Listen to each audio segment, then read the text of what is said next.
রাধা রাধা বন্ধুরা, তোমরা কেমন আছো? আমি খুব ভালো আছি, তোমাদের ভালোবাসে। তো কী রান্না করেছি বন্ধুরা আজকে দেখো। আজকে করেছি পমফ্রেট মাছ সর্ষে পোস্ত বাটা। তো চলো পমফ্রেট মাছটা কীভাবে রান্না করলাম সেটা বলে দিই।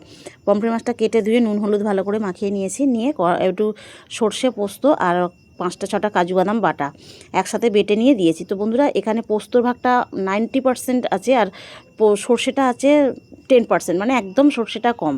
তো দিয়ে ভালো করে বেটে নিয়েছি। তারপরে দিয়েছি কড়াইতে, মাছগুলো ভালো করে ভেজে নিয়েছি।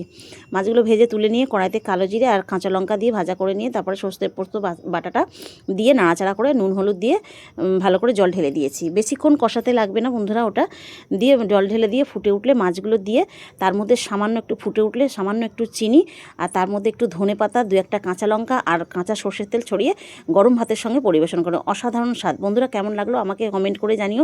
আর প্লিজ বন্ধুরা যারা সাবস্ক্রাইব করে দিয়েছো তাদেরকে অসংখ্য অসংখ্য ধন্যবাদ, তাদেরকে অনেক অনেক ভালোবাসা। আর যারা এখনও সাবস্ক্রাইব করোনি তারা প্লিজ সাবস্ক্রাইব করে আমার পাশে থেকো। আর বন্ধুরা যারা লাইক কমেন্ট শেয়ার করবে তাদের কমেন্ট আমি পরের ভিডিওতে তাদের নাম উল্লেখ করব। তোমরা ভালো থেকো, সুস্থ থেকো আর আমাকে এইভাবে সাপোর্ট করে যাও বন্ধুরা। তোমাদের সাপোর্ট ছাড়া এগিয়ে যাওয়া কোনোভাবেই সম্ভব না। তো তোমাদের সাপোর্ট আমার খুব দরকার। আর বন্ধুরা প্লিজ তোমাদের আমি সুন্দর সুন্দর মিনি ব্লগ আরও দিয়ে দেবো। আর যদি রেসিপি বিষয়ে কোনো কিছু জানতে ইচ্ছে করে বা জানার ইচ্ছে হয় তাহলে কমেন্ট করো।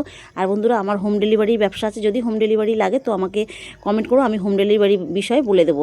কারণ হোম ডেলিভারি ভিডিও আমার পক্ষে করা একার পক্ষে সম্ভব না। আর বন্ধুরা ক্যামেরা ধরার মতন সত্যি আমার কেউ নেই, সেই জন্য হোম ডেলিভারির ভিডিওটা করা সম্ভব হয় না। এই নিজেদের অল্প একটু রান্নার রেসিপি আমি তোমাদেরকে দেখাই। আর বন্ধুরা যারা এই রেসিপি বিষয়ে জানতে ইচ্ছে তো আমাকে জানিও, আমি বলে দেবো।